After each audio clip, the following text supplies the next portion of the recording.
बिस्मिल्लाहिर्रहमानिर्रहीम। अस्सलाम वालेकुम नाज़रीन, आप देख रहे हैं प्रोग्राम सिटी एट 10 और मैं हूं आपकी मेज़बान अना यूसुफ। उम्मीद है आप सब लोग ठीक ठाक होंगे। वीकेंड है, अपने वीकेंड को खूब तरीके से एंजॉय कीजिएगा। आज के प्रोग्राम को हम कुछ आपके लिए स्पेशल इस तरह से बनाएंगे कि खबरें भी होंगी, मेहमान भी होंगे और कुछ आपके वीकेंड की मुनासिबत से आप कुछ प्रोग्राम से बताएंगे जी शहर में कौन कौन सी एक्टिविटीज़ हो रही हैं जहाँ आप जा सकते हैं। आगाज़ प्रोग्राम का बाकायदा हमारा पहले सेगमेंट है जी हमारी टॉप स्टोरीज़।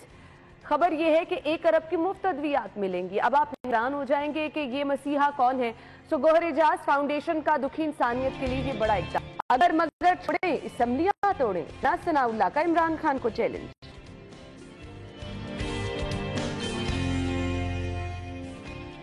खबरदार होशियार, एक ही रात में 8 बिजली के मीटर चोरी। मीटर चोरी पर सारिफीन ने भारी रकूम बटोरने का सिलसिला शुरू कर दिया और पुलिस अफसरान तरक्याती फंड इस्तेमाल करने में नाकाम।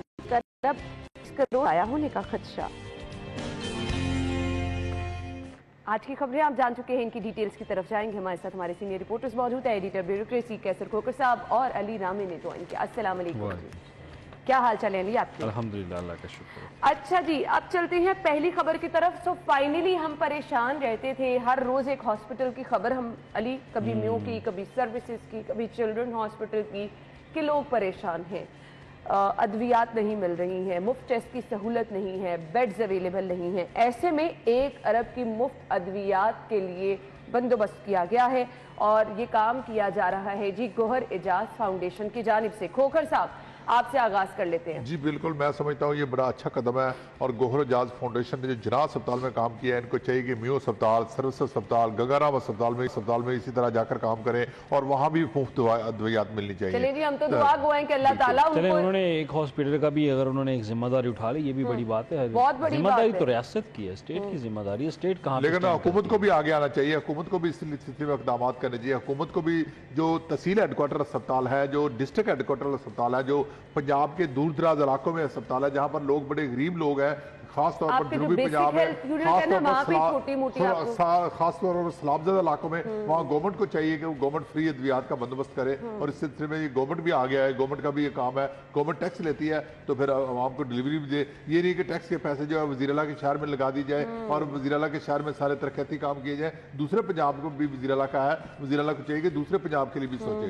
देखिए, फिलहाल तो हम इस खबर पर डिस्कस कर रहे हैं कि ये बहुत अच्छी बात है। आपको आना याद होगा कि महकमा स्पेशलाइज्ड हेल्थ केयर डिपार्टमेंट ने पंजाब हुकूमत से अपील की थी कि उनको 10 अरब रुपए का एक एक्स्ट्रा बजट जो है वो बतौर सप्लीमेंट्री ग्रांट दिया जाए, क्योंकि उनके पास अद्वियात की फराहमी के लिए जो एलोकेशन है बजट मुख्तसदा वो कम होता जा रहा है।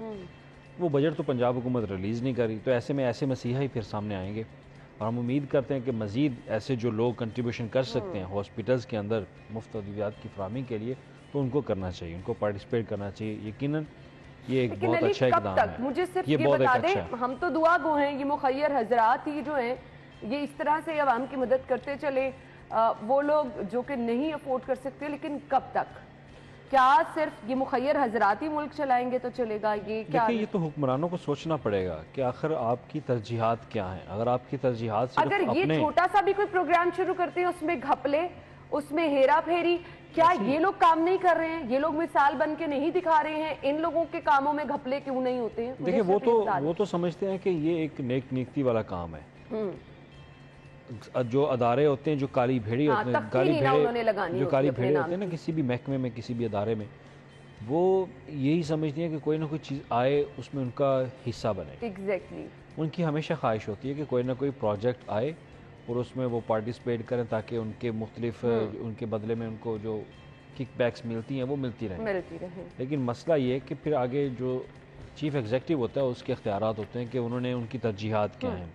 अगर उनकी तरजीहात सिर्फ अपना ज़िला ही हो, अपना शहर ही हो, तो फिर उसके बाद आप क्या कर सकते हैं? और मैंने बहुत सारे कैंसर के पेशेंट्स को परेशान देखा है, अद्वियात वो अफोर्ड नहीं कर सकते हैं। एक तो बीमारी इतनी बुरी, अल्लाह ताला सभी को महफूज रखे। यहाँ पे लिखा है जी गोहर एजाज फाउंडेशन के इश्तराक से जो है जी नोवार्टिस फार्मा के इश्तराक से कैंसर, इमराज कल्ब, शुगर समेत 30 अमराज की अद्वियात मुफ्त होंगी।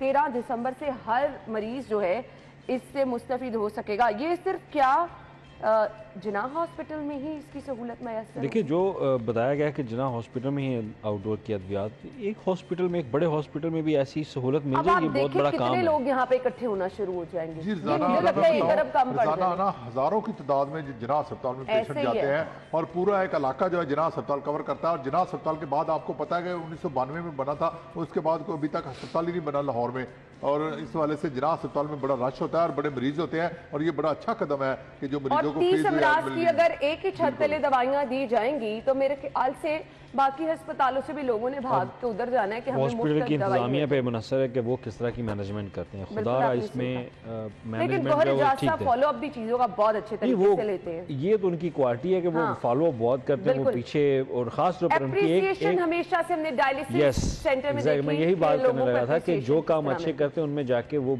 बोनस, उनको सैलरीज देते हैं, उनको ईद के ऊपर उनको एक्स्ट्रा सैलरीज दी जाती हैं, उनको अप्रिशिएट करते हैं, और ये एक अच्छी बात है। बिल्कुल। लेकिन गवर्नमेंट कहाँ स्टैंड करती है, सवालिया निशान नहीं, यही चीजें देख के खुदा का खौफ खा लें, इन्हीं लोगों से मिसाल ले लें और इन्हीं लोगों से कुछ सीख लें, क्योंकि हम अपने दुनिया में जो काम कर रहे हैं उसके जवाबदेह हैं। लेकिन जी यहाँ पे हम खराज तहसीन पेश करेंगे गोहर एजाज साहब को, गोहर एजाज फाउंडेशन को, जिस तरह से वो दुखी इंसानियत की खिदमत कर रही हैं। अल्लाह ताला ये कामयाबी का सफ़र इसी तरह से जारी रहे। हमारे दुखी बहन भाई अगर मुस्तफ़िद होते जाएंगे, तंदुरुस्त होते जाएंगे, दवाई किसी को टाइम पे मिल जाए, मेरे ख्याल से इससे बड़ी क्या बात हो सकती है। ब्रेक के बाद आपको ज्वाइन करेंगे, अगली खबर की तरफ आएंगे। Stay with us.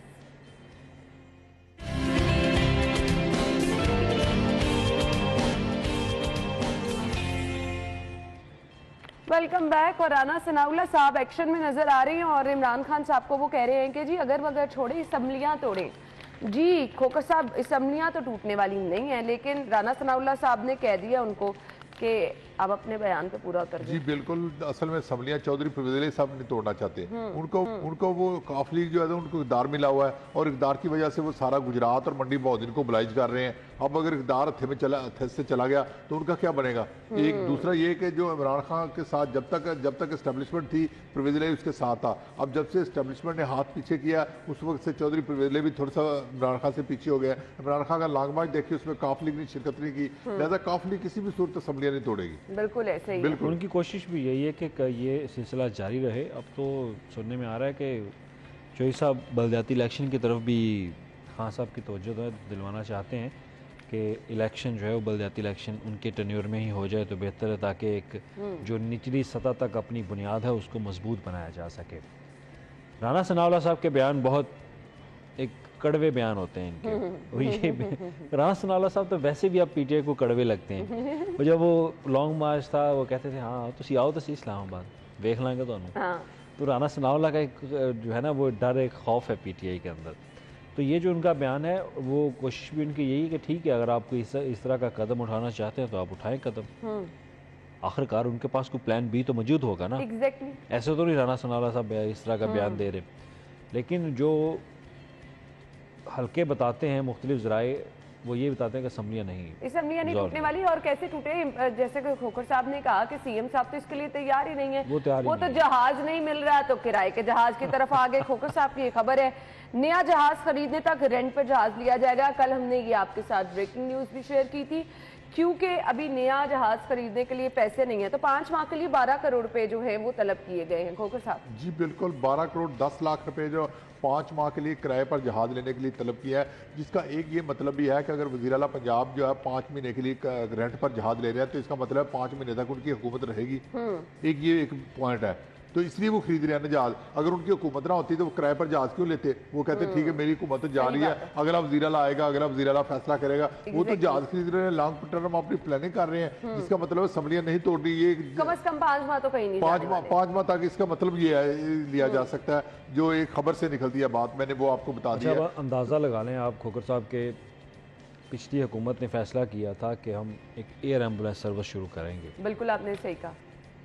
अब ये 12 करोड़ रुपए दे के वजीर एक चीफ एग्जीक्यूटिव के लिए उनकी सफरी सहूलियात के लिए जहाज जो है वो रेंट पे लिया जा रहा है। और मैंने ये कहा कि हमारी एयर एम्बुलेंस का सफर किसी के लिए फायदेमंद भी नहीं होगा। उनके अपने एयर एम्बुलेंस जिसके लिए आपने हेलीकॉप्टर परचेज करने थे, आपने रेंट पे सर्विसेज उनकी हायर करनी थी, वो कहाँ पे स्टैंड करते हैं। बिल्कुल सही कहा आपने। वो अवामी प्रोजेक्ट है ना, चीफ एग्जीक्यूटिव है, ठीक है, चीफ एग्जीक्यूटिव को कोई पूछने वाला तो है नहीं। आपके पास तो गाड़ी भी इतनी शहाना होगी, आप शाहाना तो गाड़ी, अभी आपने आसानी 2.5 से- करोड़ रुपए के टायर चेंज करवाए हैं उसके बुलेट प्रूफ, तो अभी मजीद आप ये 5 से 6 अरब रुपए की नई सरकारी गाड़ियां जो है वो आ रही हैं, और उसके बाद अब आपने ये 12 करोड़ रुपए का जहाज़ जो है वो किराए पर ख़रीदने का फ़ैसला जो किया है, यही एयर एम्बुलेंस आप ले लें, ताकि जो दूर दराज इलाकों में जिनको रेस्क्यू करने में मुश्किलात का सामना बिल्कुल सही कहा है, आप उनके लिए कम से कम कुछ सहूलत जो है वो अरेंज कर लें।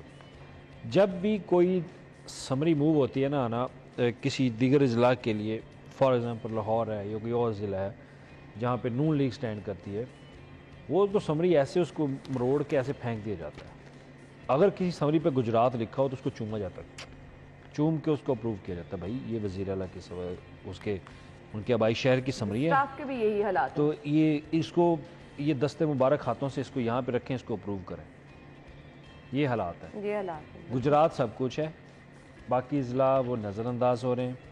गुजरात से रिलेटेड जो भी चीज़ आएगी वो हर डिपार्टमेंट से फौरी तौर पर अप्रूव हो जाएगी। अगर आप जाके उनको ये कि ना मैं गुजरात से आया हूँ, आपको प्रोटोकॉल मिलेगा वहाँ से, एक्स्ट्रा प्रोटोकॉल। खोकर साहब ऐसी है, जी बिल्कुल। गुजरात और मंडी बहाउद्दीन का तो प्रोटोकॉल है, इस वजह से वज़ीर आला पंजाब जो है वो पंजाब के वज़ीर आला नहीं है, वो सिर्फ गुजरात के वज़ीर आला बने गुजरात हुए के हैं। वज़ीर आला। और गुजरात के वज़ीर आला के तौर पर वो काम कर रहे हैं। और उनका एक तरह का मैं समझता हूँ, पंजाबी में कहते हैं ना दा लगा हुआ है, उनका दा लगा हुआ है। अगर हुकूमत चलेगी तो वो कहाँ क्या बनेगा उनका, इसलिए वो किसी भी सूरत असम्बलियाँ नहीं आना तोड़ेंगे और ना वो असम्बली तोड़ने की बात करेंगे। और उनकी तरजीहात भी नहीं है गुजरात के अलावा दीगर ज़िला पे, बिल्कुल कोई ऐसे फोकस नहीं है। देख लें कितने विजिट किए किसी हॉस्पिटल, बस कितने फिर ज़िला में फिलहाल तो वो विजिट कहीं किए नहीं उन्होंने। जाने वाले, अपनी सीट अच्छे तरीके से एंजॉय करेंगे, जहाज का सफर अच्छे तरीके से एंजॉय करेंगे और गुजरात पर इसी तरह से मेहरबानियां करते रहेंगे। अगली खबर की तरफ हम चलते हैं जी। अगली खबर हमारे पास है जी, खबरदार होशियार, एक ही रात में 8 बिजली के मीटर चोरी। ये तो मजाक ही बन के रह गया। आई डोंट नो कि शहर में हो क्या रहा है। ये जो बिजली के मीटर चोरी होते हैं इनका किया क्या जाता है, फायदा इनसे ही क्या होता है? हम खुद मुतासिरीन में शामिल हैं, 2 दफा बिजली का मीटर चोरी हो गया है। ऑनेस्टली स्पीकिंग, आपका एक दफा मीटर तो कौन सा? ट्रांसफार्मर ही उठा के ले गए। आपका मीटर कौन सा था? बिजली का मीटर था और 3 वो फेज था। वो डिजिटल था, जो डिजिटल एक सिस्टम आई है। Don't think so. एक तो था वो रिंग वाला होता है, वो जो घूमता था, वो तो नहीं है, आई थिंक वही वाला था। ये वही वाला था। वो बहुत इंपॉर्टेंट होता है, जो घूमने वाला होता है ना, उस पर बिजली बड़ी आसानी तरीके से चोरी हो सकती है, उसको स्लो किया जाता है। नहीं, मीटर कितने का बिक जाता होगा जो उतार के जो ले जाए? डिजिटल मीटर है, अगर डिजिटल मीटर चोरी हुआ है तो उसका तो मेरा तो ख्याल को फ़ायदा नहीं है, शाहिद सिपरा इस पर बेहतर करेगा। लेकिन शाहिद सिपरा बताता था कि जो गोल मीटर घूमने वाला मीटर होता है ना, ये बहुत इंपॉर्टेंट है। अच्छा, ये बहुत ज़्यादा चोरी होता है, क्योंकि ये मीटर आसानी से इसको स्लो करके आप बिजली की कंजप्शन कम कर सकते हैं। आप बिजली आप इस्तेमाल कर रहे हैं, आप वहाँ से उसको स्लो करके जो मीटर रीडिंग होती है वो आप कम कर सकते हैं, उससे आप लेकिन असल बिजली आना की मसला बचत यह है। है कि चोरी नहीं चोरी बाहर हो रही है। आपके मीटर- घर के बाहर मीटर पोल पे चोरी हो मीटर जाना लगा है, और कौन बिजली के उतार- लगा हुआ वापडा के हमले के बगैर कैसे चोरी हो सकता है। Exactly. और दूसरा अच्छा, ये कि वहाँ हमारे पर साथ जो वाकया पेश आया, हमने अपनी सीसीटीवी फुटेज दी और बताया कि जी हमारा बिजली का मीटर चोरी हो गया है। एफआईआर के लिए जब गए तो वो पता चला जी गलती अच्छा, से उसमें कोई नशे तो वापडा नहीं था? वाले उतार के ले गए थे, गलती से उन्होंने माजरत कर ली। अब आप अंदर की कहानी तो समझ सकते हैं कि क्या होगी। अच्छा, वो बिल्कुल। वार्डा वाले और उधर फिर ट्रांसफार्मर आपने बताया कि चोरी हो गया। ये जो चोर हैं इनके खिलाफ कार्रवाई होनी चाहिए और इस वाले से वापडा के जो अंदर देखिए, जो चोर हैं, ट्रांसफार्मर उनको की भी- तो समझ आती है उनको भी कि पकड़ना ट्रांसफार्मर चोरी होना, उसके अंदर से ऑयल हाँ, निकलता एक है, दफा वो सेल हो ट्रांसफार्मर भी जाता चोरी है, हो चुका है वैसे उसके अंदर बाइक में। कॉइलेज निकलती हैं, वो सेल हो जाती हैं। तो लेकिन जो- अली ये आसान काम नहीं है, ऊपर चढ़ के कोई ट्रांसफार्मर उतारा है। चोर तो इतने ये स्मार्ट हैं देखें, कि ये लोग लोग- गुजर रहे हैं, आ जा रहे हैं, किसी को कुछ पता वो नहीं। चोर स्मार्ट इसलिए कि उनके पास ट्रेनिंग है। वो ट्रेनिंग उन्होंने कहाँ से छोटा तो नहीं है ट्रांसफार्मर। वो ट्रेनिंग कहाँ से ली है? हाँ एग्जैक्टली ट्रेनिंग ये वापडा का काम करते कौन है? लेस्को वाले। उन्होंने ट्रेनिंग कहाँ से ली? इनका बंदा इन्वॉल्व होता है, इन्वॉल्वमेंट होने के बाद ही ऐसी चीजें होती है, अदरवाइज नहीं होती। फिर अवाम का कौन पुरसानी हाल है? शाहिद सिपरा साहब कितने अरसे से बता रहे हैं मीटर नहीं है, मीटर नहीं है, मीटर लगेंगे नहीं। अब जिनके हो सकता है ये मीटर चोरी करके जो ज्यादा प्रायोरिटी बेस के होंगे वहाँ पे भी ये मीटर जो है लगा दिए कोई रिकॉर्ड नहीं जाएंगे। होता जो मीटर यूज्ड है उनका। फ्लैश आप जो अब जब चोरी होते हैं, चोरी होने के बाद दोबारा वो लगते हैं मीटर, या वापडा वाले उसको खरीदते हैं या वापडा वाले दोबारा लगाते हैं मीटर, तो इसमें वापडा वालों को तो पता होता है ना कौन चोरी करता है, कौन सी दुकानों पर जाकर चोरी होती है, सब और पता है, मीटर किस सबके तरह उनके पास रीयूज होती है। इस हवाले से वापडा के हमले के बगैर कैसे चोरी हो सकती है ना, आप खुद ये बताएं। इन्वॉल्वमेंट इसमें है। सारिफीन से भारी रकूम बिल्कुल। बटोरी जा रही है। अब क्या वो जो दूसरा कनेक्शन लगाना है उसकी मद में सारिफीन, और अगर चोरी हो जाता है तो उसमें कोई रिलैक्सेशन है कि आपको पूरी फीस जमा करानी होती है? चोरी होने वाला उनकी जिम्मेदारी क्या है फिर? दोबारा कस्टमर जब जाएगा तो वो तो फीस पूरी पे करेगा, वो दोबारा से वही रिक्वेस्ट जो उसका प्रोसेस है उसी के तहत उसको दोबारा मीटर मिलेगा, अदरवाइज तो मीटर नहीं मिलेगा। और फिर लेकिन उसके इस लिए पर इंतजार भी बहुत करना पड़ता है, आपको return का wait इंतज़ार करना तो आपको पता है कि पाकिस्तान में ऐसे ही है, हर डिपार्टमेंट में चलें जाए तो वैसे ही वहाँ पे इंतज़ार ही करना पड़ता है। अगर आप कोई हाई प्रोफाइल नहीं, पर्सनैलिटी लेकिन हैं, अगर आप पैसे अच्छे खासे दे रहे हैं तो फौरी काम भी होगा। अगर आप depend पर्सनैलिटी करता है हैं और आपके पास जेब में अच्छे पैसे हैं तो आपका काम बिल्कुल ऐसे। सेकंडों में हो लेकिन जाएगा। जी इस चीज़ पे जो है वो सख्ती से नोटिस होना चाहिए। ये मीटर उतारना, ट्रांसफार्मर उतारना, जिससे कि हमने कहा आम चोर का काम नहीं है, ये अपने ही इनके लोग मुलव्विस होते हैं जो कि इन कामों में जो है वो बढ़ चढ़ कर हिस्सा लेते हैं। सो आप कह रहे हैं कंपनी के पास इनफ मीटर नहीं है, तो जिनके मीटर चोरी हो गए फिर वो कहाँ पर जाएं? ब्रेक लेंगे, ब्रेक के बाद वापस आएंगे, हमारे साथ रहिएगा।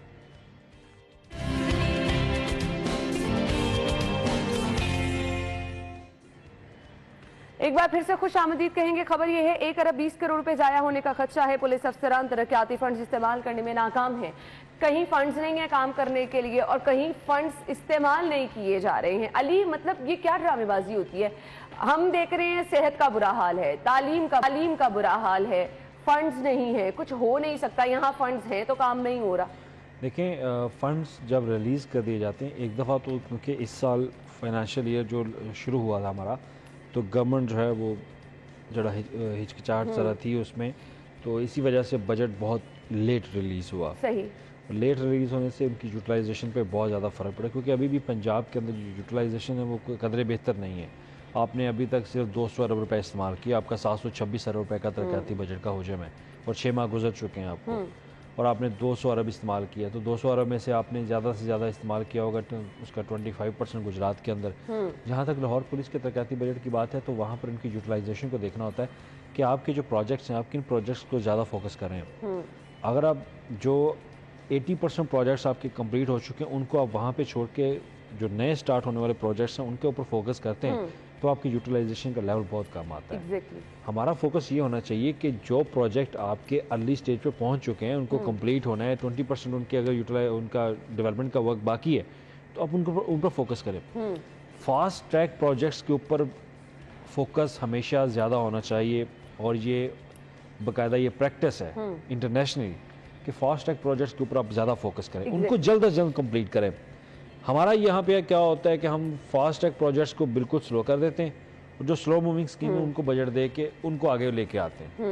अब इससे होगा क्या, यूटिलाइजेशन में जो बजट है उस पर उनकी एक जो कॉस्ट है वो बढ़ जाती है। कॉस्ट बढ़ने से प्रोजेक्ट महंगा होगा, पंजाब के ऊपर उसका दबाव पड़ेगा। ये तो रूटीन है, दबाव पड़ेगा। अब यहाँ पर सवालिया निशान है कि पुलिस अपना बजट जो यूटिलाइज क्यों नहीं कर पा रही। अगर उनके पास रिलीज शुदा बजट भी है, नहीं खत्म होते अगर उनके पास रिलीज शुदा बजट, तो फिर ये होता है कि कॉन्ट्रैक्टर्स की तरह से पंजाब में मसला सबसे ये बड़ा ये बना था ना, जब अचानक से डॉलर की कीमत बढ़ी, पेट्रोल की कीमतें बढ़ी ना, तो आपके मार्केट रेट्स जो थे, इंजीनियर रेट्स, वो बहुत डिफरेंट हो गए थे और उस वजह से प्रोजेक्ट्स बहुत डिले हुए। आप कॉन्ट्रैक्टर्स ने काम छोड़ दिया, उन्होंने कहा भाई ये कब तो 50 रुपए का है, हमने आपको टेंडर दिया था 20 रुपए का, इसकी तो कॉस्ट बढ़ गई है। बिल्कुल भाई इसके केस रिवाइज करें। आपका खुद वो फिर आप जब रिवाइज करते हैं तो रिवाइज करने में ज़रा टाइम लगता है। सही। अब ऐसे तो रिवाइज नहीं हो जाएगा, आप उसको दोबारा PC1 बनाएंगे कि इस कप की कॉस्ट कितनी है, वो बना के आप भेजेंगे, PND से अप्रूव होगा, फिर जाके आपको बजट रिलीज। तो ऐसी सिचुएशन भी है। अगर आपका जो कॉन्ट्रैक्टर्स है, एग्जीक्यूशन एजेंसी है, वो इस पर काम नहीं कर रही तो फिर चीफ सेक्रेटरी पंजाब, लेकिन अगर बजट इस्तेमाल नहीं होगा तो फिर देखिए ये सरेंडर हो जाएगा। अब इसको होगा क्या, ये बजट जब सरेंडर करेंगे हो सकता है वो रीअप्रोप्रिएशन कर लें, रीअप्रोप्रिएशन करके किसी और स्कीम को बजट देना चाहते होंगे, इसलिए वो स्कीमों को रोक भी देते हैं। ये भी होता है कि हमने ये कप खरीदना है, यार इस कप को छोड़ो, ये गिलास आप ले लो, ये गिलास ज़्यादा ज़रूरी है, इस कप का बजट गिलास को दे दिया जाएगा। लेकिन ये ज्यादती है। जब वो कप की बारी आएगी तो कप 50 का नहीं, कप 100 रुपए का आपको मिलेगा। बिल्कुल आपने सही कहा। खोखर साहब क्या कहना चाहेंगे? जी बिल्कुल, इस हवाले से मैं तो ये कहूँगा कि ये IG पुलिस की जिम्मेदारी है। अब IG नहीं है तो तरक्याती पुलिस तरक्याती बजट को इस्तेमाल कैसे करेगी, जब एक चेन ऑफ कमांड ही आपकी नहीं है, आपका IG नहीं है, आपका जो ऑफिसर जो महकमे को सरबराह वो नहीं है, तो वो कैसे लुक आफ्टर करेगा, वो कैसे मीटिंगें करेगा। अगर IG होता तो वो मीटिंगें करता, अफसरों को बुलाता, पुलिस अफसरों को बुलाता कि आपने तरक्याती बजट क्यों नहीं इस्तेमाल किया। और इस वाले से आईजी का इशू बना हुआ, आईजी तबादला करा रहा है और नया आईजी अभी तक लगा नहीं है, पुराना जा रहा है, अभी तक किसी ने चार्ज नहीं लिया। और डीआईजी हेडक्वार्टर या मुख्तलिफ पुलिस अफसर जो है ना वो बेलगाम हो गए हैं, जिसकी वजह से ये तरक्याती बजट भी लेट हो रहा है।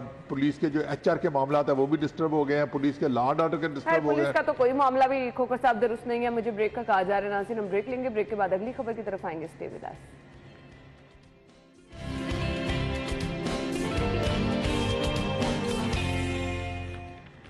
Welcome back. एक बार फिर से खुश आमदीद कहेंगे प्रोग्राम के हिस्से में मौसम की सूरत हाल आपको बताएंगे और आपको बताएंगे वीकेंड पे मौसम कैसा रहेगा टुडेज वेदर में।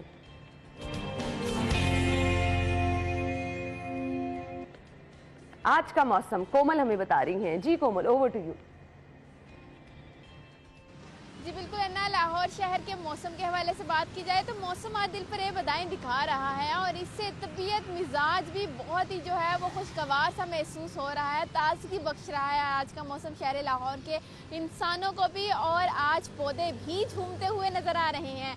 यकीनन आप भी जब घर से निकली होंगी आपने भी मौसम के बदलते मिजाज और तेवर खूब इंजॉय किए होंगे और यकीनन अब आप स्टूडियो के बाद भी बाहर इंजॉय करने ज़रूर निकलेंगी क्योंकि वीकेंड है। शहरी भी बेताब, बेकरार और बेचैन थे कि लाहौर का मौसम कब मज़ीद बेहतर होगा, स्मोक से कब जो है वो जान छूटेगी, क्योंकि इस वक्त जो है लाहौर में स्मोक में हमने देखा खातिर कमी महसूस की जा रही है।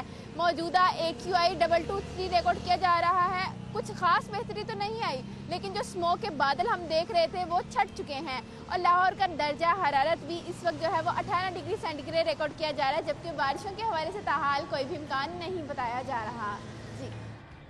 जी थैंक यू सो मच कोमल। और मैं खबर बड़े गौर से पढ़ी थी, बहुत हम देखते हैं कि रश रहता है वो लिबर्टी वाले रोड पर, उसके बाद MM आलम रोड पर। खोकर साहब कुछ कहना चाह रहे हैं? जी अब मैं बाद में जी नहीं आप बता दें मैं खबर की तरफ ही आना चाह रही हूं। खबर पहले आप पढ़े फिर मैं बताता हूं। अच्छा जी, खबर ये है MM आलम रोड पर रीमॉडलिंग मंसूबा है। हुसैन चौक से मिनी मार्केट तक वॉकवे स्ट्रीट बनाने का फैसला किया गया है। जी बिल्कुल, इस हवाले से जो खबर पड़ी है मैंने, आपने जो खबर पड़ी है हुसैन चौक से मनी मार्केट तक वॉकवे स्ट्रीट बनाने का फैसला हुआ है और इस हवाले से CTO लाहौर डॉक्टर असद मलिक की ज़ेर सदारत इजलास हुआ है। मैं ये बताऊंगा CTO जो है उससे ट्रैफिक तो कंट्रोल नहीं होती और वो जाकर वो एक रीमॉडलिंग मनसूबा जो उसका वो कर रहा है, जाकर वो सदारत कर रहा है, उसका क्या तल्लक है? ये तो कमिश्नर लाहौर की जिम्मेदारी है। कमिश्नर लाहौर या चेयरमैन PND या लाहौर का जो मेयर है वो इजलास करे और वो इजलास नहीं करती। CTO की क्यों CTO की रिस्पॉन्सिबिलिटी है। CTO का काम ट्रैफिक कंट्रोल करना है, ट्रैफिक कंट्रोल करना है उनका। ये भी तो उन्होंने जो इशारे लगाने वाला काम है वो टीपा करती है, लेकिन वो टीपा का काम है, वो CTO का काम नहीं है। CTO का काम नहीं है। CTO इजलास की सदारत कर रहा है। CTO जो है ना वो माल रोड पर ट्रैफिक कंट्रोल नहीं है। ट्रैफिक देखे आप देखे ये एक माल्टोन जो माल्टोन में जो क्रीम पार्लर मार्केट है, ये फिरोजपुर रोड पर जो ट्रैफिक आपने आगे जो कचहरी है यहाँ पर देखे ट्रैफिक इतनी आपने आगे लाइन नहीं पड़ी सर, आपने आगे लाइन नहीं पड़ी कि ट्रैफिक कैपेसिटी का भी जायजा लिया जायजा।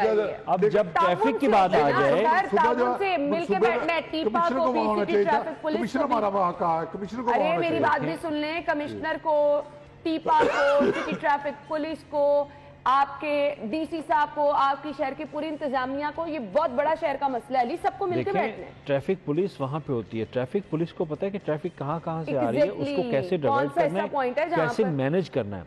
मैनेज करने के लिए फिर वो इस तरह की मीटिंग कॉल करते हैं और उसमें जो आपके प्लानिंग के ऑफिसर्स होते हैं, LDA या टीपा, वो उनके साथ बैठ के उनको बताते हैं कि यहाँ से ट्रैफिक आ रही है, यहाँ इधर से आ रही है, इसको डिवाइड करना है, इसके लिए आप हमें प्लान बनाओ। बिल्कुल, फिर जाके प्लानिंग होती है क्योंकि ऑन द स्पॉट ट्रैफिक एहलकार खड़े होते हैं। बड़े अच्छे तरीके से तो CTO इजलास की सदारत कर सकता है सर, क्या नहीं?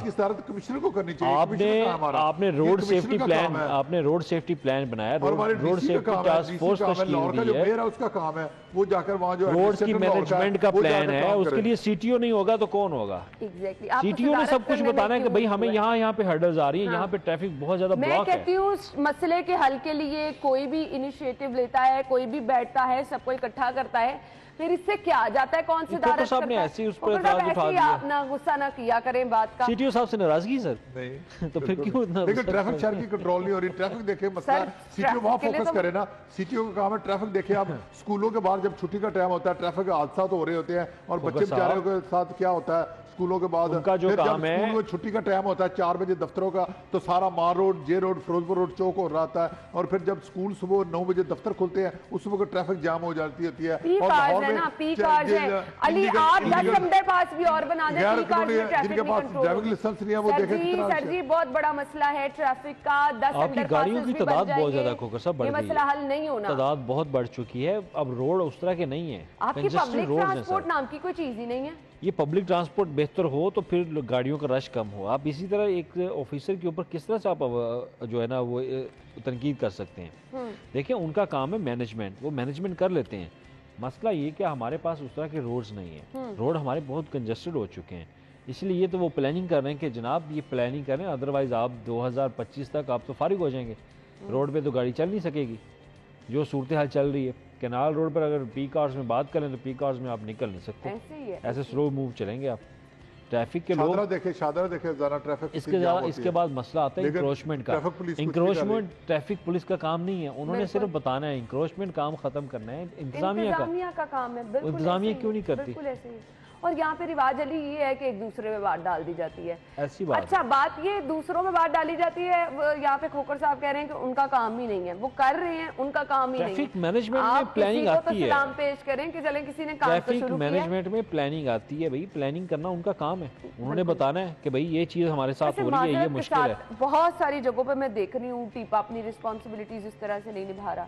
हमारे जितने रोड कट्स बने हैं, पैच वर्क कहीं पे भी नहीं हुआ। यहाँ सीपीयू साहब ने खैर पैच वर्क का भी कहा है कि जी सड़कों पर पैच वर्क, ये फिरोजपुर रोड से हर रोज आना होता है। अली फिरोजपुर इतने रोड तो खड्डे हैं, बहुत ज़्यादा खराब यकीन हुआ। मानिए। इन्होंने पैच वर्क शुरू भी किया चुंगी से आगे, लेकिन वो भी नश्तर के आगे जाके सारा उखड़ चुका है। वही ना, अभी आपकी एक महीना मॉडल नहीं हुआ, रोड्स में से ये रोड है। एक महीना नहीं हुआ इसको।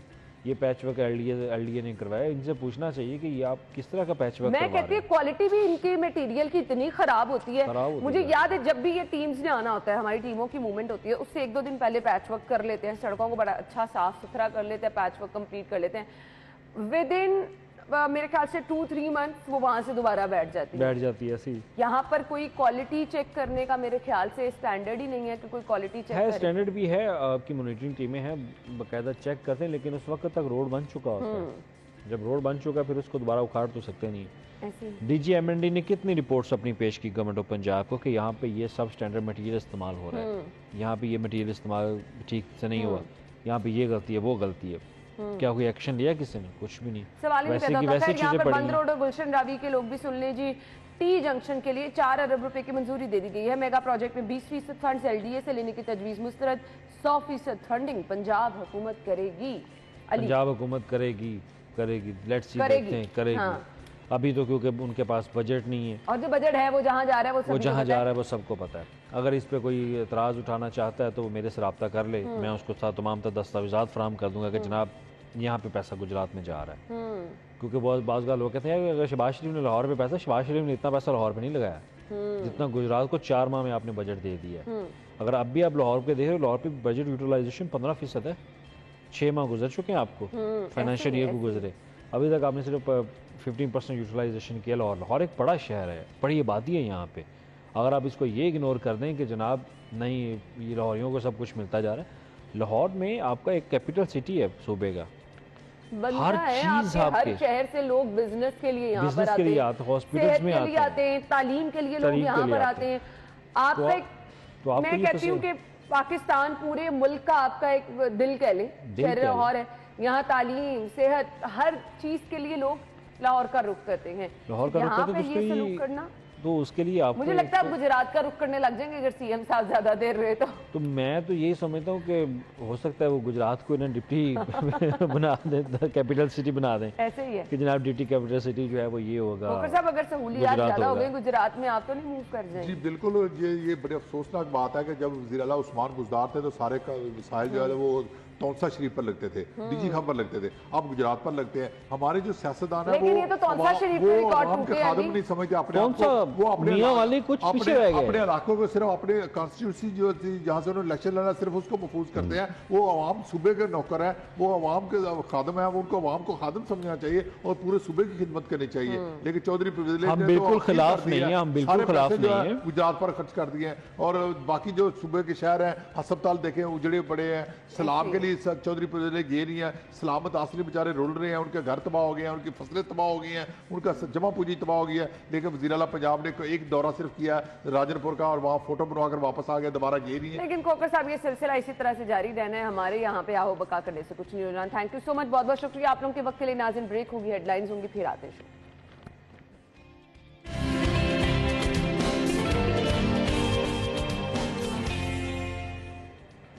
खुशामदीद आपको एक बार फिर से प्रोग्राम में कहेंगे। आज दुनिया भर में और पाकिस्तान समेत पूरी दुनिया में बुनियादी इंसानी हकूक का आलमी दिन मनाया जा रहा है।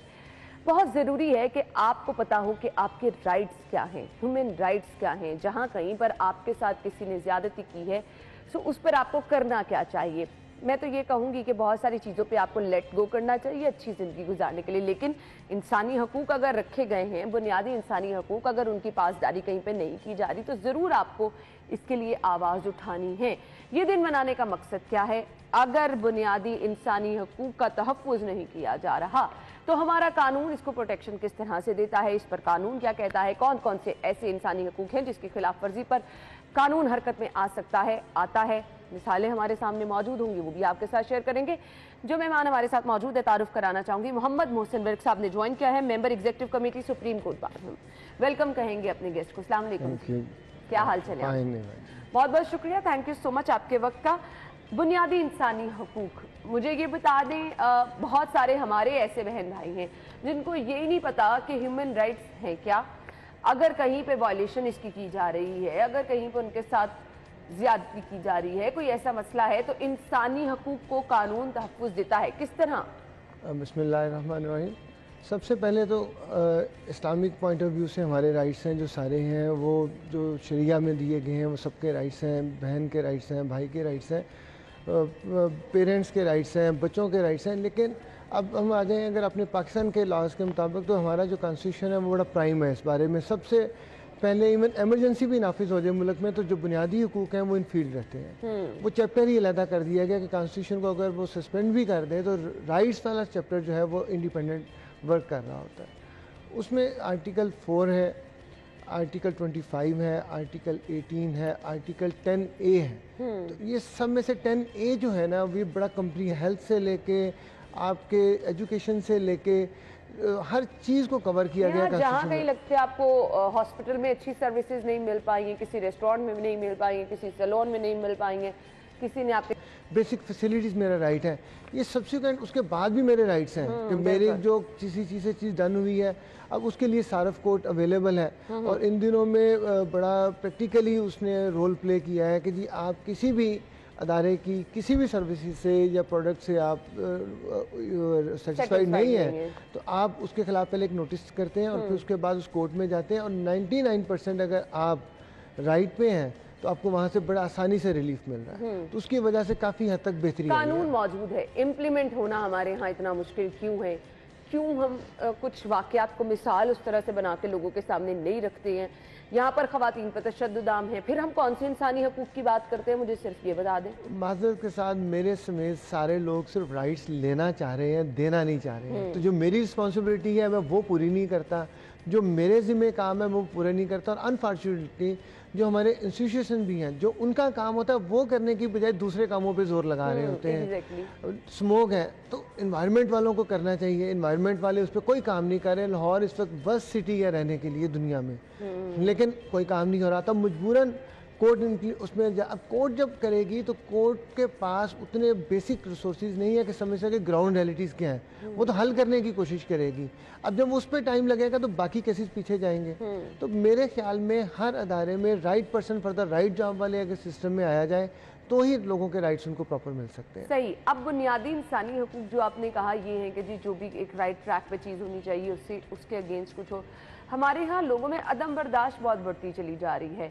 हर कोई कहता है कि जो मैं बात कर रहा हूँ वो ठीक है। सो डिफरेंस बनाना मेरे लिए अगर कुछ ठीक है, आपके लिए वो गलत है। मैं चाह रही हूँ मेरे साथ ज्यादती हुई है, इस पर कानूनी कार्रवाई होनी चाहिए। ये चीज़ें भी सेटल करनी पड़ेंगी ना।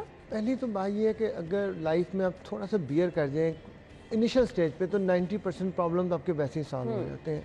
लाइक ट्रैफिक में आप जा रहे हैं, किसी ने हार्न ज़्यादा दे दिया है, किसी ने गाड़ी आगे से ले आया, थोड़ा सा रुक जाएं ये रूटीन मैटर्स है। तो आप उसको बियर कर जाएं तो कोई इशू नहीं है।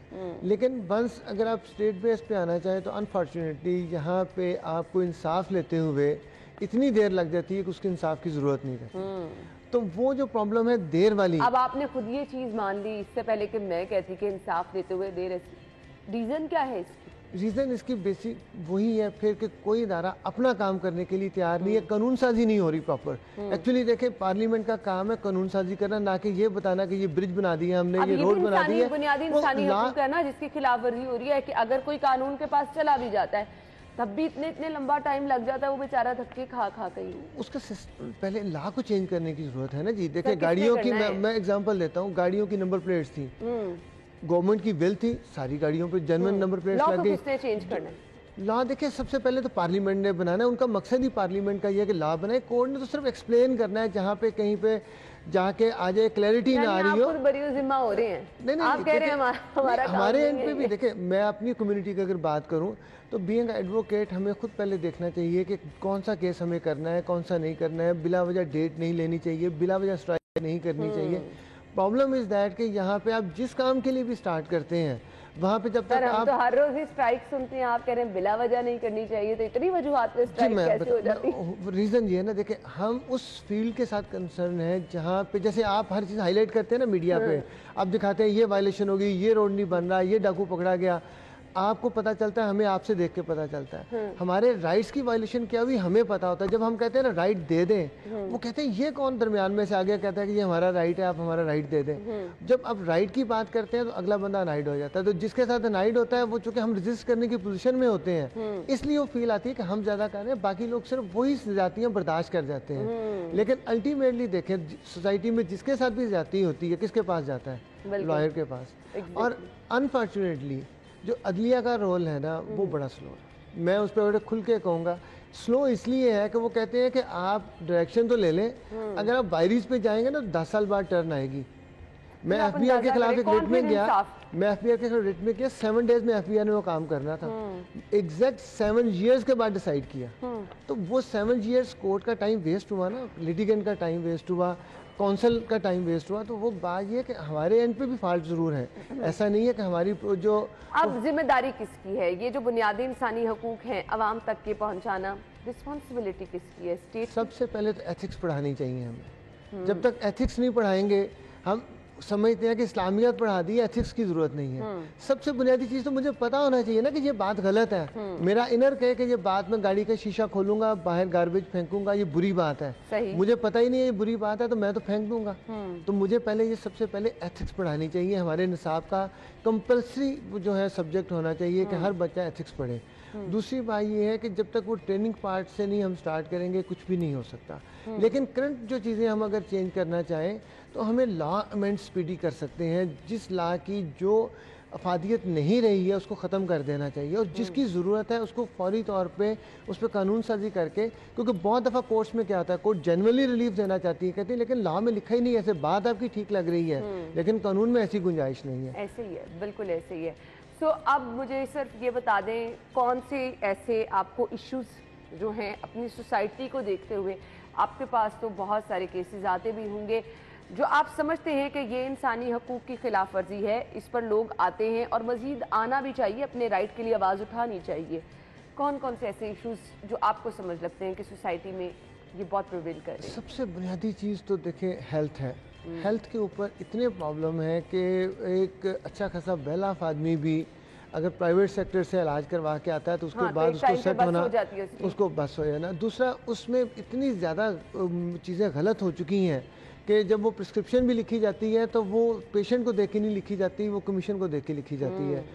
इसी तरह डिक्लाइन हर साइड पे आ गया। एक्चुअली वो क्योंकि ओवरऑल डिक्लाइन आ गया, शायद इसीलिए निज़ाम चल भी रहा है। पार्शली डिक्लाइन आता तो शायद अदरवाइज होता। हम इकानमी की बात करें तो उसमें एम्प्लॉयमेंट, जब तक टैक्स का निज़ाम बेहतर नहीं होगा तो एम्प्लॉयमेंट नहीं मिलेगी।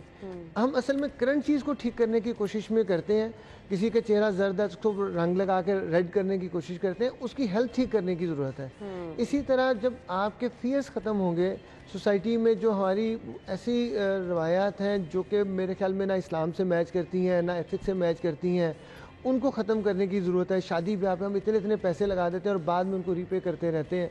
बहुत सारे ऐसे मसाइल हैं जिनमें मेरे ख्याल में एजुकेशन को से ही हम अगर स्टार्ट कर लें और इंसाफ से स्टार्ट कर लें, दो चीज़ों से, बुनियादी चीज़ें हैं ना। दो, एक इंसाफ स्पीडी मिल जाए। आप लॉ अमेंड कर दें कि जो 10 साल के बाद मिलता है, आप सुन के हैरान होंगे कि इस वक्त क्लाइंट क्या कहते हैं, कहते हैं जी हमें डेथ सेंटेंस करवा दें, हमें उम्र कैद ना करवाएं। अच्छा, तो क्या रीज़न निकली? वो कहते हैं जी डेथ वाली की फौरी तौर पे केस लग जाएगा और अदरवाइज नहीं लगेगा। सुप्रीम कोर्ट में इस वक्त मैंने पूरी कैंपेन में ऑनेस्टली पूरी सुप्रीम कोर्ट बार के लॉयर्स ने एक ही कहा कि हम जब स्टे मैटर फाइल करते हैं या बेल मैटर सुप्रीम कोर्ट में फाइल करते हैं तो वो लगती ही नहीं है, और जब लगती है तब तक इन्फ्रक्चस हो जाती है, बंदा फौत हो चुका होता है या सजा पूरी कर चुका होता है या वो प्रॉपर्टी आगे सेल आउट हो चुकी होती है। तो सर जल्दी सुन लें, और ऑनेस्टली उस पर भी अमल नहीं हो रहा। और पूरी सुप्रीम कोर्ट बार ने कहा कैसे लोग इंसाफ के लिए आए, मुझे सिर्फ ये बता दें, फिर इंसाफ कौन देगा? फिर अगर इतना लंबा प्रोसेस है कि लोग बेचारे एड़ियां रगड़ते रह जाते हैं। देखिए, सबसे पहले फिर वही बात करूंगा कि लॉ चेंज हो, जजेस की अपॉइंटमेंट का तरीका का चेंज हो, जजेस मेरिट पे आने चाहिए। जो हमारे यहाँ पे अपॉइंटमेंट का तरीका है वो माजरत के साथ उसमें लाइकिंग डिसलाइकिंग का सिर्फ इशू है, कोई मेरिट नहीं है, सिर्फ और सिर्फ इस बेस पे कि मैं किस कंसर्न से लिंक हूँ और फिर मैं अपॉइंट कर देता हूँ। तो हमें पहले जब जज इंडिपेंडेंट आएंगे और मेरिट पे आएंगे और मैं उनकी कॉम्पिटेंसी का लेवल होगा, अपनी फील्ड की चीज़ें सुन रहे होंगे, और फिर लॉ में भी अमेंडमेंट ऐसी होनी चाहिए कि उतनी ज़्यादा अपील के राइट्स नहीं होने चाहिए, प्रोसीजर में उतनी ज़्यादा एप्लीकेशन देने के नहीं होने चाहिए। बिल्कुल आपने सही कहा। ये इंसानी हकूक की खिलाफ वर्जी जहाँ कहीं पे हो रही है, जहाँ कहीं आप समझते हैं आपके साथ ज्यादती हो रही है, आपको ज़रूर अपने लिए आवाज़ उठानी है और अपना राइट हासिल करना है। मैसेज क्या देना चाहेंगे देखने वालों को? मेरे ख्याल में मैं अगर खुद से स्टार्ट कर लूँ तो सबसे बेटर है। कोई भी बंदा अपने से स्टार्ट कर ले, जो भी अच्छा काम कर सकते हैं वो कर लेना चाहिए, बजाय ये सोचने के कि मैं ये गलत करता हूँ वो गलत करता हूँ। अच्छा शुरू करते कुछ बेहतर होना शुरू हो जाएगा। कतरा कतरा मिलकर दरिया बनेगा और इंशाल्लाह सब अच्छा ही होता चले जाएगा। थैंक यू सो मच, बहुत बहुत शुक्रिया आपके वक्त के लिए। नाज़रीन, हम भी चल रहे हैं ब्रेक की तरफ, ब्रेक के बाद ज्वाइन करेंगे।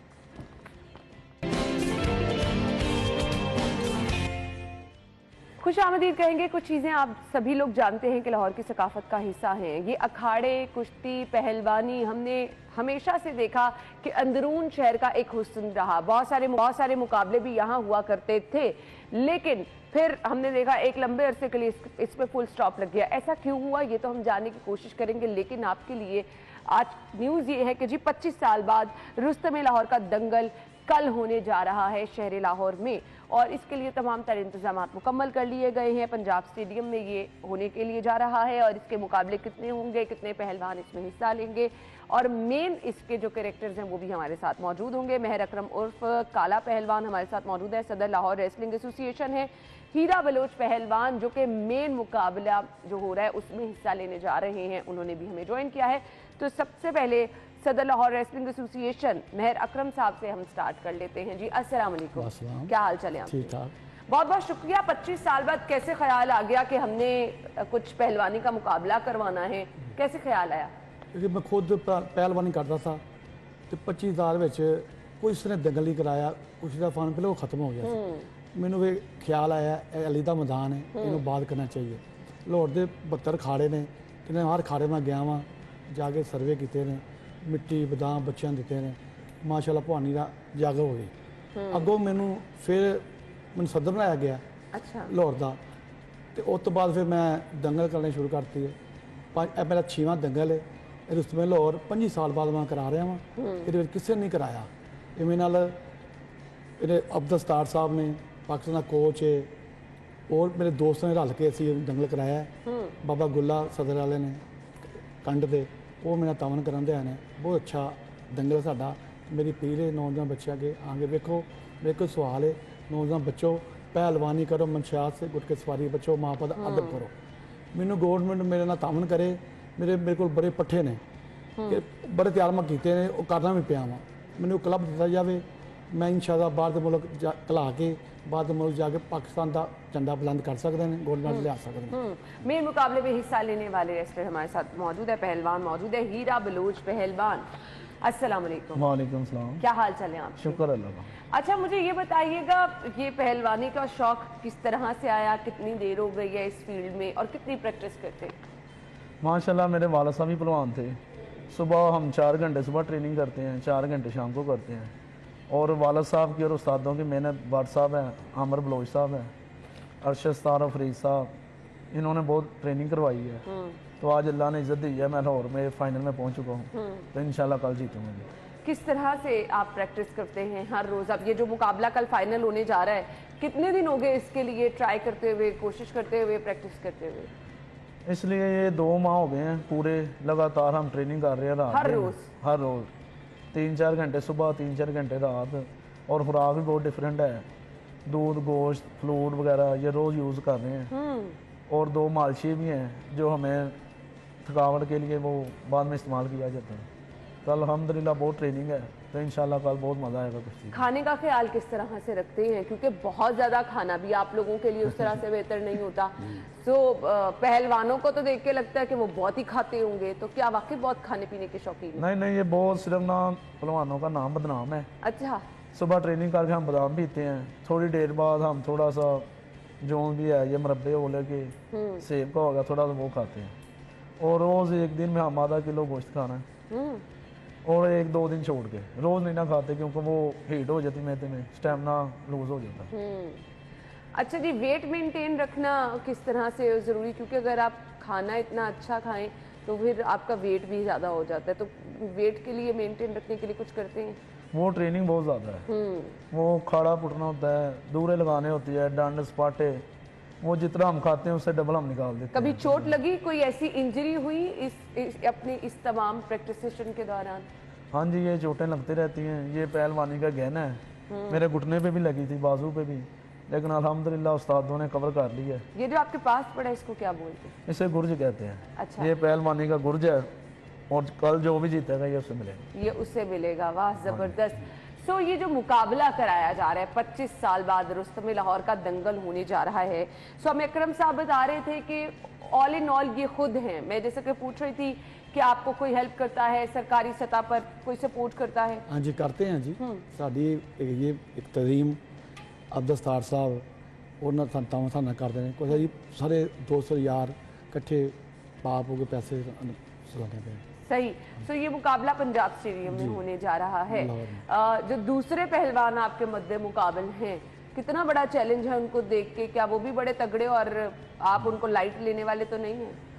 नहीं इंशाल्लाह वो मुझसे थोड़ा सा है, ज़रा सीनियर प्लेयर है, बड़ा पहलवान है, लेकिन अल्लाह पाक ने करम नवाजी की है, मैं उसके मुकाबले में आ गया हूँ, लेकिन वो बहुत टफ मैच होगा, वो जितना मुझे इजी लेगा उसके लिए उतना ही खतरनाक होगा। अच्छा, तो फिर आप तो जीत के लिए पुरअज़्म हैं। टाइम ड्यूरेशन क्या होती है, किस तरह, कुछ मुकाबले के रूल्स बताइएगा हमें, क्या होती है? ये आधा घंटा टाइम है, आधे घंटे तक लड़ाई चलती है? आधे घंटे पूरे लड़ाई होनी है, उसके बाद जो फैसला ना हुआ फिर पॉइंट पे होगा, जो भी पहलवान कमर पकड़ के घुटना जमीन पे लगाएगा उसको फातिहा मिलेगी। अच्छा जी, मैं यही पूछने वाली थी कि साइन ऐसा कौन सा होता है कि पता चल जाता है कि भाई अब मुकाबला एंड हो गया और एक पहलवान जीत गया है?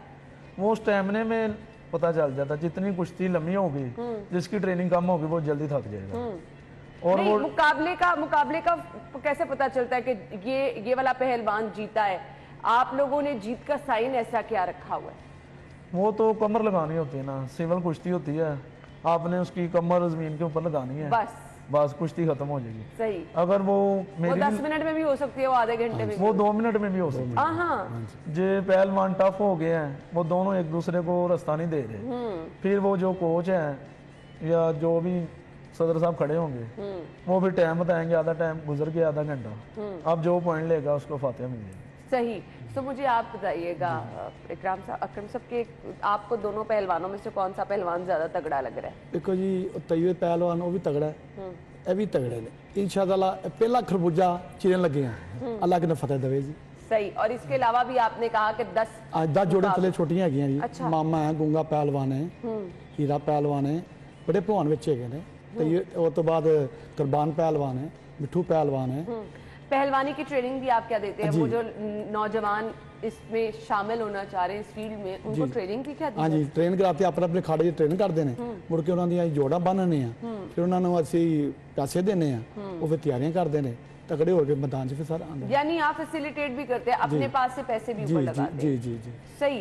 अच्छा जी, 25 साल बाद इतना गैप आया, ये मुकाबला हो रहा है, सो अब आप नहीं समझते ये मुकाबले मुतवातर होने चाहिए ताकि जो पहलवान इतनी मेहनत करते हैं, इंतजार करते हैं, उनके लिए भी कोई ना कोई ऐसा फेस्टिवल होना चाहिए? देखो जी, 25 साल बाद बहुत गैप है, इतने अली दा मैदान है, हुकूमत मेरे नाल तावन करे, ये कुश्तियां का फंड बहुत उच्चा जा सकता है।